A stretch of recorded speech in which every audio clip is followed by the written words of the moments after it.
بیٹھ کر بیچ میں وہ انسان جب دیکھتا تھا، نظریں ملتی تھی تو مرشد کی یاد آتی تھی۔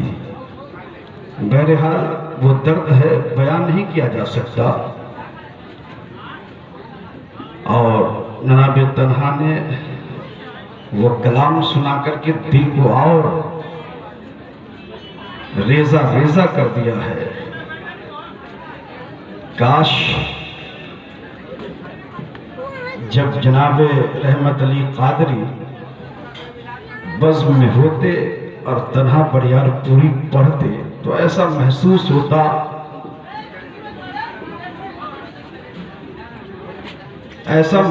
ہوتا کہ پڑھنے والا عجب خیال میں ہوتا اور سننے والا عجب خیال میں ہوتا، اور مرشد کی یاد ہوتی تو دل بے ساختہ کہتا، اے پیر میرے پاس کچھ نہیں، اے پیر میرے پاس کچھ نہیں، ایک دل تھا وہ بھی آپ کو نذرانہ کرتا۔ شاعر کہتا ہے، پورا شعر سنیے کہ مرشد کے مست نے مستانہ کر دیا اور ایسا پلایا جام کے دیوانہ کر دیا، اے پیر میرے پاس کچھ نہیں، ایک دل تھا وہ بھی آپ کو نذرانہ کر دیا۔ نوٹ اپنی جگہ ہے، روپیہ اپنی جگہ ہے، مال و دولت اپنی جگہ ہے، اللہ کا شکر ہے اس مٹی نے مجھے بتایا ہے، سمجھایا ہے، اور جب میں اس مٹی کے حکم کے تابع چلتا رہا ہماری زندگی سنورتی رہی۔ اب مسعود رضا صرف بھونگواں سے بڑیارپور ہی تک نہیں محدود ہے، پورے بھارت میں نعرہ تکبیر، کھڑے ہو جائیے، نعرہ تکبیر،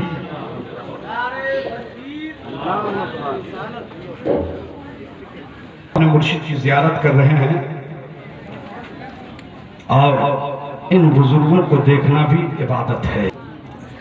وہ عقیدت، وہ لگاؤ، وہ محبت تھی، ایسی محبت تھی، ایسی عقیدت تھی کہ جیسے ہی جناب نورین نے فون کیا، جب ان کا فون تقریباً 3 یا 3:30 بجے، میں چھتیس گڑھ کی سرزمین پر تھا، فون آیا، مجھے یہ شک ہوا کہ شاید کوئی خطرہ ہو چکا ہے، تو میرا ذہن یہ کام کرنے لگا کہ ان کی اہلیہ کی طبیعت خراب تھی، وہ شاید نہ رہی ہو یا زیادہ پریشانی کا عالم رہا ہو، لیکن جب میں بیدار ہوا، فجر کی نماز کے بعد فون کیا تو یہ معلوم ہوا کہ اب وہ نہیں رہے۔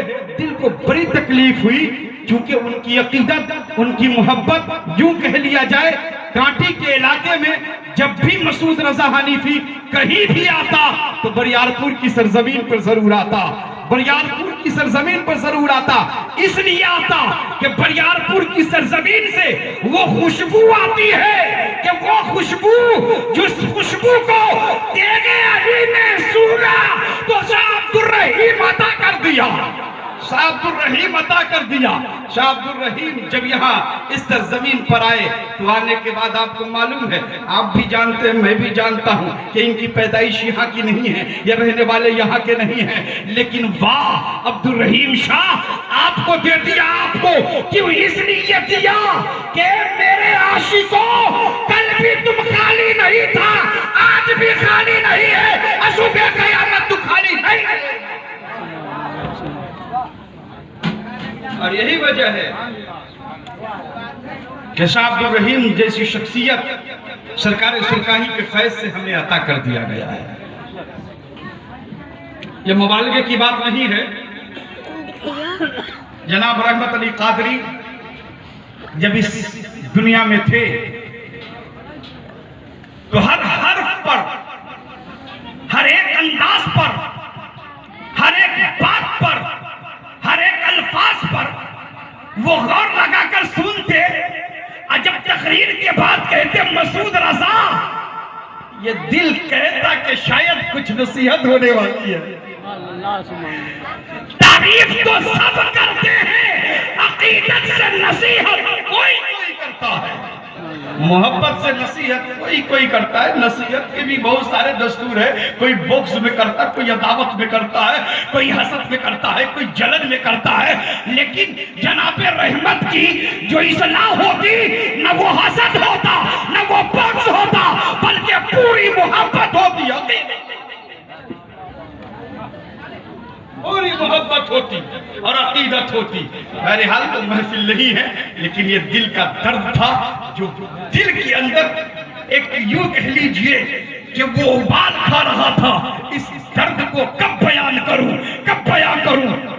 مجھے آئے ہوئے 3 دن ہوا ہے, وقت نہیں مل رہا تھا کہ میں آ جاؤں, لیکن جب میں آیا ہوں تو انشاءاللہ موقع بھی مل گیا ہے.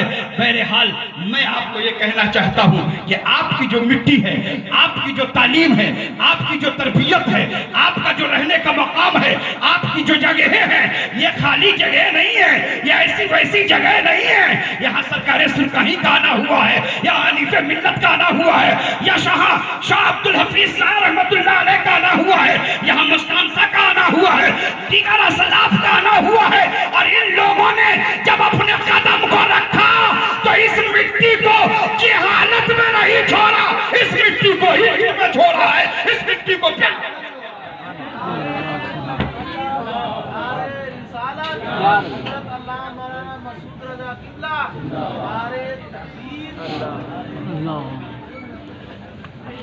آپ دیکھتے ہوں گے آج بھی میرا دورہ تقریباً ہندوستان کے اکثر صوبے اور ضلع میں ہو چکا ہے اور ہوتا رہتا ہے, انڈیا کے علاوہ بھی جانا آنا ہوتا ہے.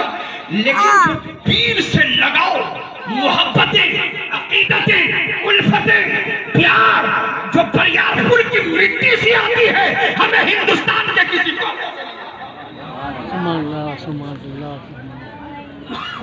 کہو کہ مولانا یہاں تو سب جاہل ہیں, یہ تیری نظروں میں جہالت ہے, یہ میری نظروں میں تو پیار ہے, میری نظروں میں تو عشق ہے, میری نظروں میں محبت ہے. آپ کھا لیے نا ابھی نہ تھے, جب محبت کے بعد پروان چڑھتی ہے نا, ساتھ میں چلیں گے ساتھ میں, جب پروان چڑھتی ہے نا تو رحمت علی قادری جیسی شخصیت پیدا ہے, ابھی آدمی ہے والا. عقیدت جب عروج کو پاتا ہے, عقیدت اور محبت جب آگے بڑھ جاتی ہے تو ایسے ہی لوگ جنم لے لیتے ہیں جو اللہ والوں کے دلوں میں بھی رہتے ہیں اور اللہ والوں کو اپنے دل میں بھی رہتے ہیں. ایسا نہیں ہے کہ ان کے جانے کی وجہ سے مسعود رضا کو تکلیف ہوئی, حضور فرید ملت کو بھی تکلیف ہوئی, حضرت والی صاحب قبلہ کو بھی تکلیف ہوئی. اور میں کہوں یہ مبالغہ نہیں ہوگا, اپنی جگہ جھگڑا, اپنی جگہ باتیں, اپنی جگہ ہے, بلکہ بریارپور اور قرب جوار کے تمام مسلمانوں کو تکلیف ہوئی ہوگی اور ہونی بھی چاہیے, کیونکہ مومن کی پہچان ہے, مومن کی شناخت ہے. مومن کا معاملہ یہی ہے کہ پیارے آقا نے فرمایا مومن الگ نہیں ہو سکتا, مومن 2 ٹکڑے میں نہیں بٹ سکتا, مومن الگ نہیں ہو سکتا. ارے مومن کی حیثیت اس طریقے سے ہے جیسے مومن کا جسم ہے اور اس کی جان. مومن کا جسم ہے جیسے میرا جسم, میرے جسم میں روح ہے, جان ہے, اسی طریقے سے ہر ایک مومن سے پیار کرے اور اپنے آپ کو سوچے سمجھے کہ یہ فلاں بھائی میرا بھائی ہے. تو ایسا نہیں ہے کہ وہ الگ ہے, بلکہ یہ سمجھے کہ وہ ہمارے جسم کا ٹکڑا ہے, ہمارے جسم کا ٹکڑا ہے. کیوں؟ اس لیے کہ پیارے آقا کی سیرت آپ نے دیکھا ہے, پیارے آقا جناب محمد رسول اللہ صلی اللہ علیہ وسلم کی سیرت کو آپ نے پڑھا ہے, آپ نے سنا ہے, آپ نے وہ واقعات بھی ذہن کے اندر رکھا ہوگا یا سنا ہوگا یا پڑھا ہوگا کہ میرے آقا صلی اللہ علیہ وسلم مکے کی گلیوں میں ہیں. آپ مکے کی گلیوں میں عرب کی سرزمین پر میرے آقا ٹہل رہے ہیں. بوڑھی خاتون جو اپنے موٹری کو لیے ہوئے روڈ کی چوراہے پر کھڑی ہے, سڑک کے کنارے کھڑی ہے. کیوں؟ اس لیے کہ کوئی مزدور مل جائے میری گٹری کو اٹھا کر منزل تک پہنچا دے. کوئی یا نہیں آ رہا ہے, آنے والے تو بڑے لوگ آ رہے ہیں, بڑے رئیس آ رہے ہیں, بڑے عمر آ رہے ہیں, لیکن آنے والا ایمان سے نہیں آ رہا ہے, آنے والا یہود اور منافق آ رہا ہے, آنے والا کفر آ رہا ہے. لیکن اس بوڑھی ماں کی کوئی بوڑھی ماں کی طرف کوئی توجہ نہیں ہے, لیکن آنے والا ایک ایسا انسان آیا, آنے والا ایک ایسا منس آیا, آنے والا ایک ایسا شخص آیا. آتے ہی دیکھا, فرمایا ماں کیوں پریشان ہے؟ کہا بیٹا میری گٹری کو اٹھا کر کے لے جاتا. میرے آقا نے فرمایا ایسا ہے اس گٹری کو سر پر اٹھایا اور اٹھایا آگے آگے چلنے لگے اور اس بوڑھی خاتون کی دلجوئی کے لیے میرے آقا کچھ باتیں بھی کرنے لگے. کچھ دور آگے بڑھے, بڑھتے بڑھتے منزل پر وہ خاتون پہنچتی ہے. خاتون کہتی ہے بیٹا گٹری کو رکھ دے, میری منزل مل گئی. اب اس بوڑھی کے دل کی طرف دیکھیے, عقیدت دیکھیے, محبت دیکھیے, عشق دیکھیے, پیار دیکھیے. بوڑھی کہتی بیٹا, اے بیٹا, جہاں میں کھڑی تھی وہاں صرف تو ہی نہیں آیا بلکہ عرب کے بڑے بڑے لوگ آئے, دیکھ کے چلے گئے. لیکن بیٹا تیری صورت تو بڑی اچھی ہے, تیری سیرت بھی بڑی اچھی ہے. بیٹا تو ہے کون؟ تو میری گٹری کو اٹھا کر کے لایا ہے, تو ہے کون؟ لیکن اے بیٹا سن, ایک انسان ہے جس کا نام ہے محمد, تم اس سے بچ کے رہنا. کیوں؟ اس لیے کہ جو محمد کو دیکھتا ہے, جو محمد کو سنتا ہے, جو محمد کی طرف توجہ کرتا ہے, جو محمد کو اپنی نظروں سے دیکھتا ہے, اسی کا گرویدہ بن جاتا ہے, اسی سے پیار کرنے لگتا ہے. بیٹا بیٹا تو اس سے بچ کے رہنا.